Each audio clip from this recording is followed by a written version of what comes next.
বিগত 24 জুলাই অভ্যুত্থানে আন্দোলনের সম্মুখ সারিতে নেতৃত্ব দেওয়া জনাব ওসমান হাদি আজকে ঢাকায় গুলিবিদ্ধ হয়েছেন এবং সর্বশেষ খবর পাওয়া পর্যন্ত তিনি এভার কেয়ার হসপিটালে আছেন।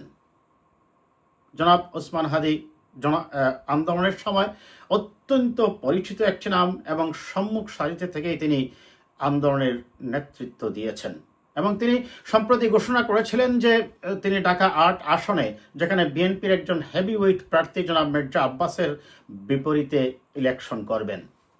তার সেই ইলেকশন প্রচারণায় আমরা দেখেছি বেশ নতুনত্ব।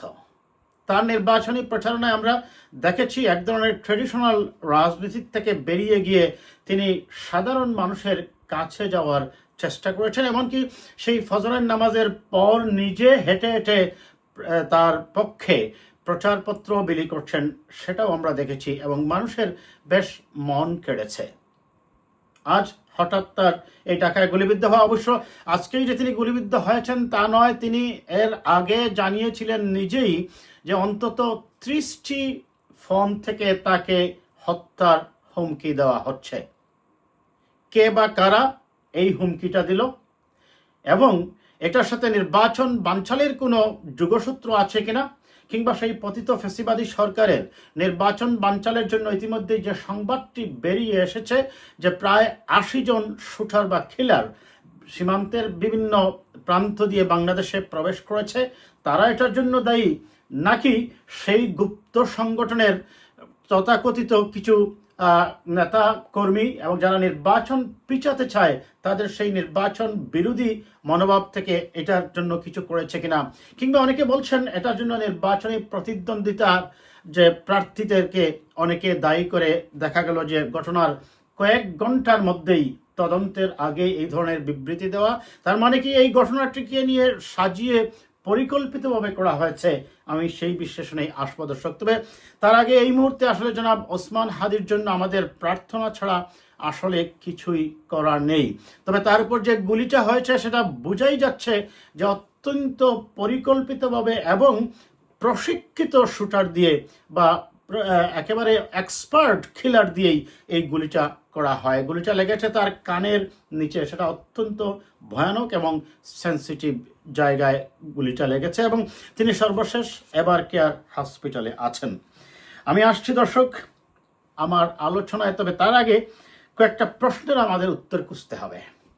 প্রথম প্রশ্ন হচ্ছে, জনাব হাদি যখন একের পর এক বলছিলেন যে তাকে হত্যার জন্য হুমকি আসছে, যেহেতু জনাব হাদি একজন সম্মুখ সারির যোদ্ধা এবং ঢাকা ৮ আসনের মতো একটি প্রেস্টিজিয়াস আসনে তিনি প্রার্থী হতে যাচ্ছেন, তার এই অভিযোগ কেন আইন শৃঙ্খলা রক্ষাকারী বাহিনী আমলে নেয়নি?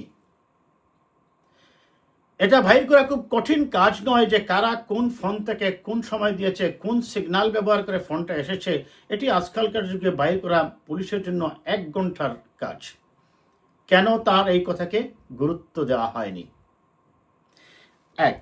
দ্বিতীয়ত হচ্ছে, আমি ওইটায় যাওয়ার আগে প্রথমে যদি আমি তার এই ভারত বিরোধিতার ব্যাপারে যদি একটু বলি, তিনি সবসময়ই দেশের স্বাধীনতা সার্বভৌমত্বের পক্ষে কথা বলেছেন।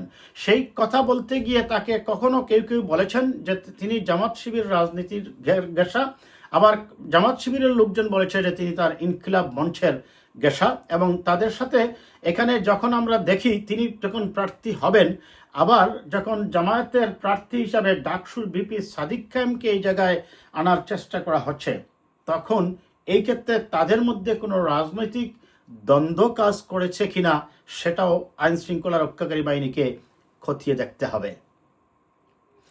দ্বিতীয়ত, নির্বাচনকে পিছানোর জন্য যে গোষ্ঠী মনে করছে যে এটি যেহেতু ঢাকা শহরের সেন্সিটিভ আসন এবং অত্যন্ত প্রেস্টিজিয়াস আসন, এইখানে যদি কোনো একটা বিশৃঙ্খলা করা যায়, ভোটারদের মধ্যে এই ধরনের একটি কনসেপ্ট পৌঁছে দিয়ে দেওয়া যাবে যে নির্বাচনের কোনো পরিবেশ নেই, নির্বাচন হবে না, পিছিয়ে যাবে, অথবা যদি নির্বাচন হয়ও যতটুকু সম্ভব কম ভোটারের উপস্থিতি নিশ্চিত করা।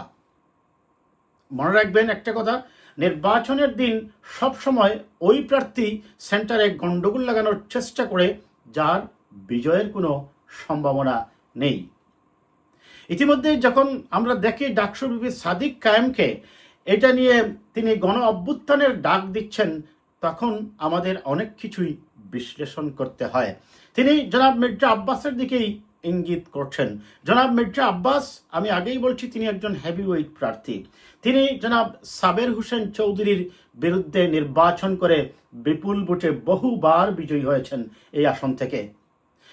মির্জা আব্বাস এই আসনে খুব স্বাভাবিক মানুষ ধরেই নিয়েছে তার সাথে যে বাকি প্রার্থীরা আছেন তাদের চেয়ে অন্তত 2-3 গুণ বেশি ভোট পেয়েই তিনি হয়তোবা এই আসনে পাশ করবেন। তাহলে কেন জনাব মির্জা আব্বাস তার নিজের সন্তানের সমান এইরকম একজন প্রার্থীর ব্যাপারে তার এ ধরনের কোনো কার্যক্রম থাকবে? এই হিসাবটা আমাদের কাছে মিলছে না।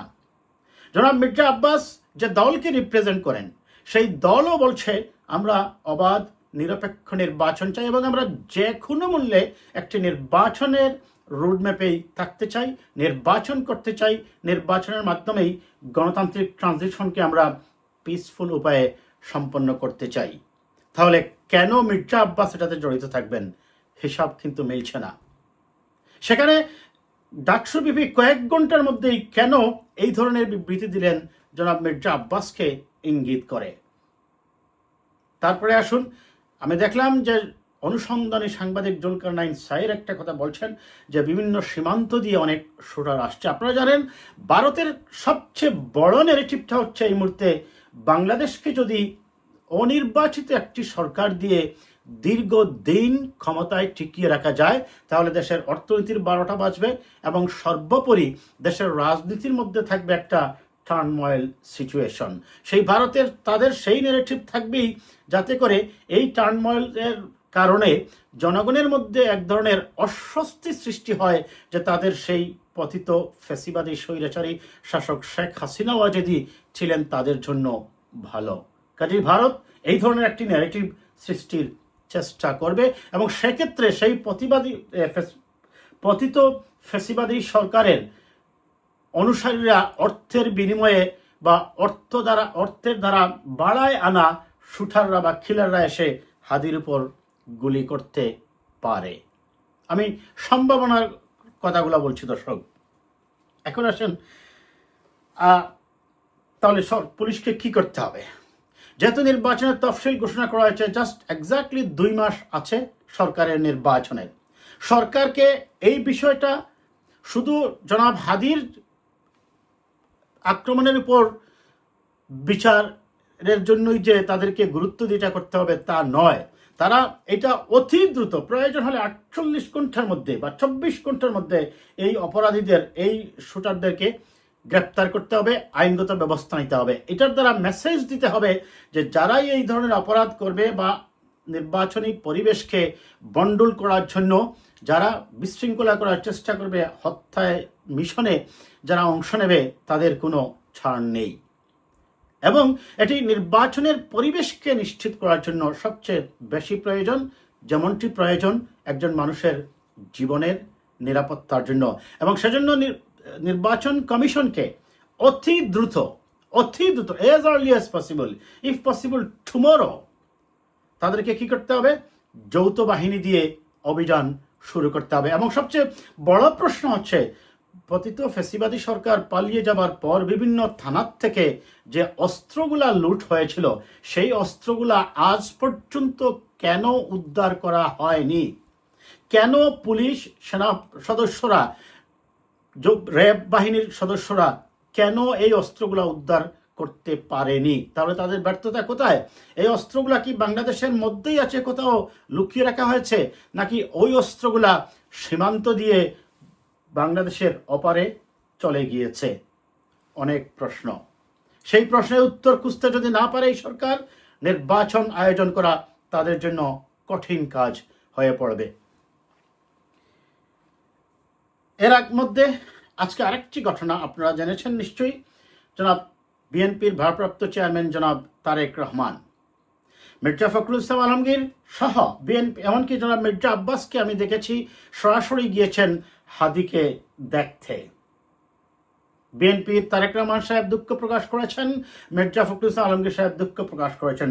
বিএনপির ভারপ্রাপ্ত চেয়ারম্যান জনাব তারেক রহমানের সহধর্মিনী ডাক্তার জুবাইদা রহমানকেও আমি দেখলাম ছুটে গিয়েছেন হাদি পরিবারের কাছে সান্ত্বনা দিতে।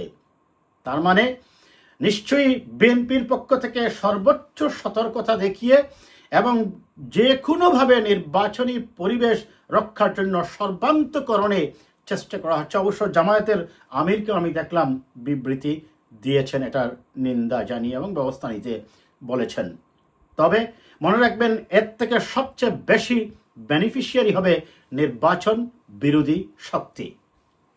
জনাব তারেক রহমান ফিরে যাচ্ছেন আগামী 25 ডিসেম্বর বাংলাদেশে। তার এই বাংলাদেশে আগমন নিঃসন্দেহে বাংলাদেশের রাজনীতিতে দীর্ঘদিন পর একটি প্রাণ সঞ্চার হবে, গতি ফিরে পাবে।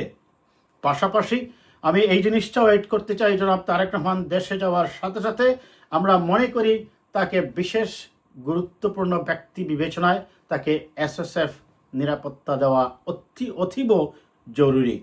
কারণ নির্বাচনকে বন্ডল করার জন্য সবচেয়ে প্রধান অস্ত্র নির্বাচন বিরোধী শক্তি, দেশের বাহিরে পতিত ফেসিবাদের শক্তি এবং দেশের ভিতরে অবস্থানকারী প্রতারণা বা গুপ্ত সংগঠনের সেই সন্ত্রাসী জঙ্গিরা অবশ্যই টার্গেট করবে জনাব তারেক রহমানকে। কাজেই তারেক রহমানের নিরাপত্তার সাথে জড়িত বাংলাদেশের শান্তিপূর্ণ গণতান্ত্রিক ট্রানজিশন, তারেক রহমানের নিরাপত্তার সাথে জড়িত বাংলাদেশের গণতান্ত্রিক ভবিষ্যৎ, তারেক রহমানের নিরাপত্তার সাথে জড়িত বাংলাদেশের গণতন্ত্রের পথে উত্তরণে এবং দেশকে একটি সাস্টেইনেবল ওয়েতে দীর্ঘমেয়াদে শান্তিপূর্ণভাবে একটি বাসযোগ্য বাংলাদেশ গড়ার সম্পর্ক নিহিত আছে তারেক রহমানের নিরাপত্তার সাথে। কাজেই আমরা জনাব তারেক রহমান যেহেতু দেশে যাচ্ছেন, আমি মনে করি সরকার তার নিরাপত্তা নিশ্চিত করবে। এবং সবশেষে আমি এইটুকু বলবো যে জনাব ওসমান হাদির জন্য আমাদের প্রার্থনা করা ছাড়া আসলে এই মুহূর্তে কিছু করার নেই। তবে সরকার যদি এই বিষয়টাতে এবং স্বরাষ্ট্র মন্ত্রণালয়, নির্বাচন কমিশন যদি এই বিষয়টাতে যথাযথ গুরুত্ব না দিয়ে ব্যবস্থা না নেয়, তাহলে নির্বাচনকে সামনে রেখে এই ধরনের ঘটনা কিন্তু আরও ঘটতেই থাকবে। এর আগে চট্টগ্রামে একটি হয়েছে, এখন একটা দ্বিতীয়টি হলো। কাজেই এখনই যদি সরকার অস্ত্র উদ্ধার অভিযানে না নামে, যৌথ বাহিনীর অভিযানে না নামে, তাহলে আমাদের জন্য হয়তোবা আরও কোনো ভয়ঙ্কর পরিস্থিতি অপেক্ষা করছে। আমরা সেই পরিস্থিতি দেখতে চাই না। আমরা চাই একটি সুষ্ঠু গণতান্ত্রিক উপায়ে দেশে নির্বাচন হোক।